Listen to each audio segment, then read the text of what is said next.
Миллиондаған халқы бар қаланы сапалы сумен қамтамасыз ету үшін жоғары технологиялық жабдықтар, энергия және білікті мамандар қажет.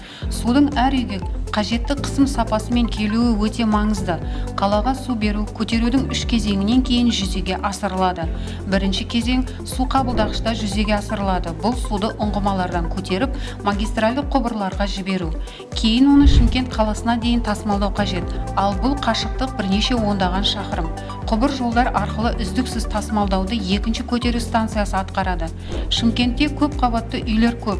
Жоғарғы қабаттардың тұрғындары қажетті қысымдағы суды алуы үшін үшінші көтеру станциялары қолданылады.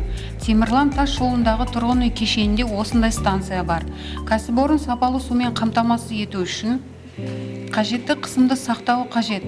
Проблемалар туындаған жағдайда пайдалану қызметтері тұтынушылардың өтініштеріне жедел жауап береді.